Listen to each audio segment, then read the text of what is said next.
Time to take a look at some Wood Elves versus Tomb Kings. You can see these Way Watchers already getting the party started as they unleash some volleys on those Skeleton Horsemen, very cost-effectively catching the arrows with their faces. Anyway, let's get to the builds here. This replay from Loopy. He's got Durthu leading the way with some Way Watchers. Everything all out in Vanguard because Wood Elves, Wardens of Kithral here. We've got some Wild Riders. And then more Wild Riders. Yep, it's a Wood Elf build. As for the Tomb Kings, I've got Chosen of the Gods, Shabti Greatbows here, and Settra on his War Sphinx. Makes a lot of sense. It's some long-range skirmish, and Settra is just great on the Sphinx right now. Sepulchral Stalkers. We've got some supporting cavalry on each flank here, and lots of infantry. So more of kind of a traditional build from the Tomb Kings. Let's see how the Wood Elves can get on right now. Yeah, Way Watcher shots landing there and actually doing some very good damage to the Skeleton Horsemen. If they can kill the Horsemen in a volley or two, that's fine, but if it takes more than that, it's going to be cost inefficient. But Durthu, of course, with his Flock of Doom spam ability, can mow through basically an infinite amount of low-tier infantry, so not really... what else? Shouldn't really worry really too much about all the Skeleton Spears and other nonsense here. Yeah, basically win condition perspective, the Way Watchers are definitely the win condition in Durthu, obviously, for the Wood Elves. Basically using that ammo efficiently and on the right targets. The Stalkers could damage Durthu, and yeah, I mean, they have magical armor-piercing shots, relatively accurate. Not the most damage, but especially if both of them focus fire here and are able to consistently use their volleys in such a way to damage Durthu, that could be quite dangerous. Settra dueling Durthu in melee as well. Did not bring his bling of Blessed Blade, which would give him fire damage in melee, specifically here in this matchup, very useful to try and kill Durthu. But let's see. Right now, both players very patiently sort of holding, skirmishing, Chosen the Gods, unleashing some shots on those Wild Riders. And the Wild Riders pulling up, it looks like, perhaps to get a big charge in here, but one of them going to switch over. Yeah, the Skeleton Spears do actually unbrace themselves very nicely. Very, very polite to do so right before the Wild Riders charge in. Probably get enough leadership damage to crush that unit outright, so you can see how he's kind of using his units very patiently to sort of methodically pick apart this Tomb Kings formation. Meanwhile, it looks like Durthu may be throwing some Flock of Doom at the cavalry on the far side. I mean, from the Tomb Kings, you may think, you know, why not just rush and pressure? But at the same time, like, why rush? You know, might as well just hang back and try and use these Shabti Greatbows to fire in to the Way Watchers if you can, get some damage. Right now the Way Watchers are doing a really nice job of dodging those shots, though. But you also don't want to overextend and lose out too much mobility here. We're going to see some healing from the, what is it, Realm of Souls here. That is going to help offset some of the damage. But we'll fast forward as this patient skirmish phase plays out a little bit longer. Loopy gonna judiciously use a few volleys here on some of the skeletons. One volley did get mostly dodged there by just Chosen of the Gods. They also haven't really been able to connect very consistently. The loose formation and Loopy staying on top of dodging because not really having to micro much else at the time. So yeah, definitely an argument for the Tomb Kings just to try and pressure here, just to even stress Loopy's micro so that they can perhaps catch them on some mistakes. And, you know, Settra supporting the cavalry. Like, if he sticks with the cavalry, they can potentially win mobile engagements against the Wood Elves. But right now, haven't really been able to pin them down. A very Wood Elf game, if there ever was one. Very thematic, tactically. But these Way Watchers now going to draw a bead on the Stalkers, who themselves are popping some shots on Durthu. There's no means for Durthu to heal himself in this build. There's no Branch Wraith or anything else, so the damage will count for something. But yeah, the Sepulchral Stalkers both being in range, taking some nasty damage from the Way Watchers. Not great. Keep in mind, this is a conquest game as well, so Loopy doesn't have, you know, 15 minutes to try and execute this, right? Got maybe another 5 and a bit, but we'll see. He should have plenty of time. I mean, he's used most of the ammunition on his Way Watchers anyway. The Chosen of the Gods also have used up a lot of their ammunition. Same can't be said of the Sepulchral Stalkers, although they're losing models now quite quickly.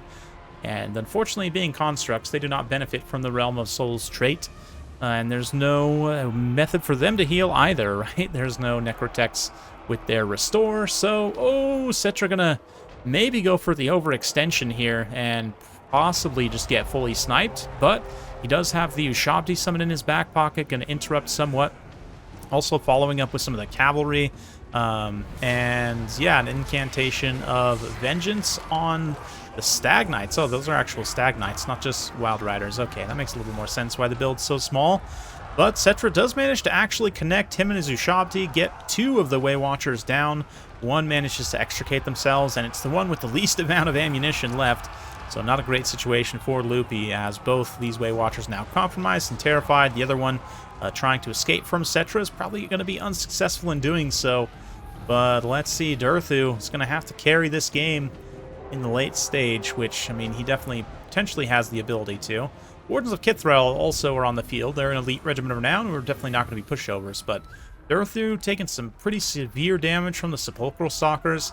Again, from a win condition perspective, the Way Watchers are necessary because the Wood Elves really don't have a lot else that'll be great at killing the Sepulchral Stalkers.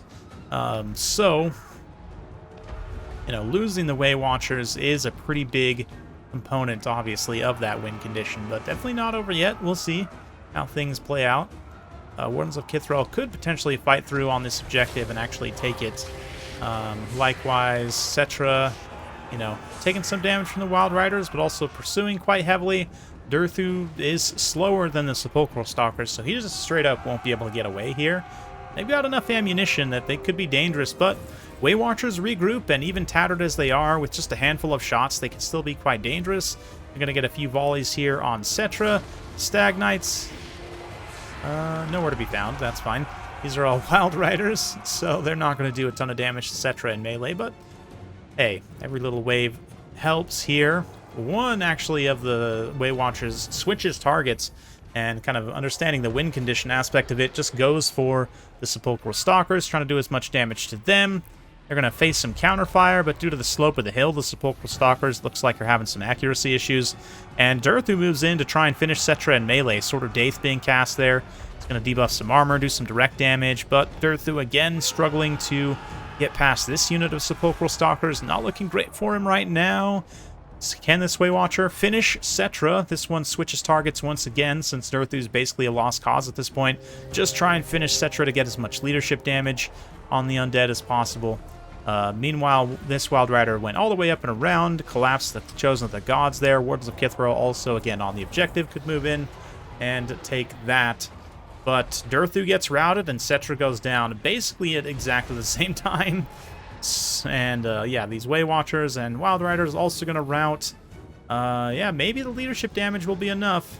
These Way Watchers are out of ammunition, the only ones left standing, so they're going to have to fight in melee at some point. We'll fast forward now as we zoom over to the Wardens of Kithrael, doing a nice hammer and anvil tactic locally with this one healthy Wild Rider.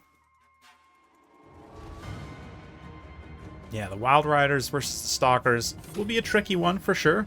Wardens of Kithrael do manage to take the objective just in the nick of time. I say nick of time, not that close. Still had a decent amount of time left, but certainly getting close enough to be uncomfortable.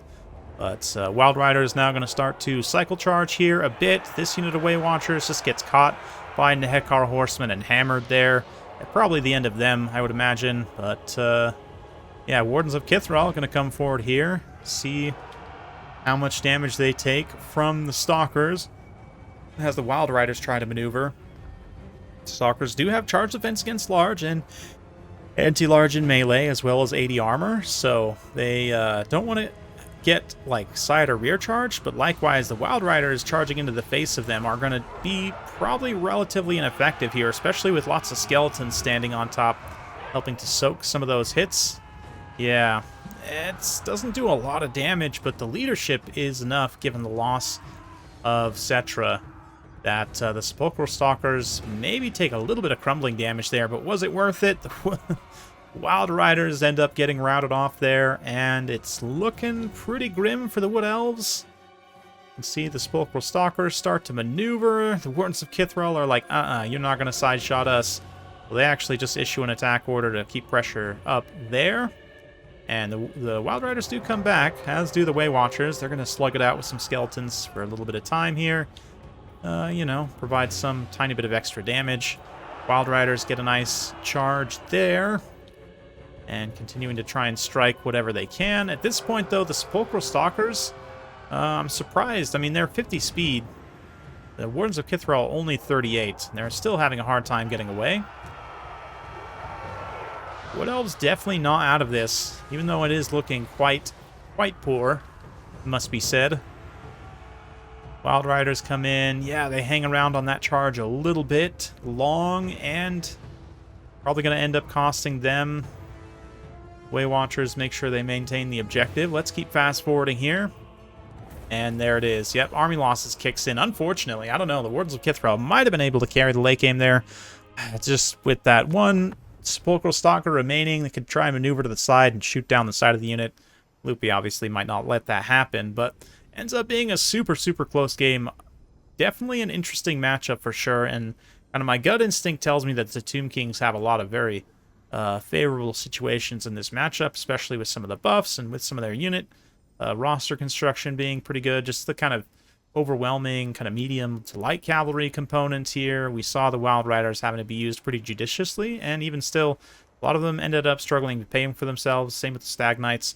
And obviously the Way Watchers are incredible here, and just in general, Wood Elves shooting gives Tomb Kings constructs a lot of problems, but Tomb Kings can go super wide. They've got excellent cheap medium light cavalry and, you know, good long range components as well. The Stalkers are also like a really nice answer to Durthu and just the different aspects of what the Wood Elves can do in general. The fact that they're like a missile unit that's good at kind of taking down like armored single entities or like horse characters and stuff. They got anti-large and armor piercing, and are themselves decently armored, so they're kind of resilient against Wild Riders for the most part.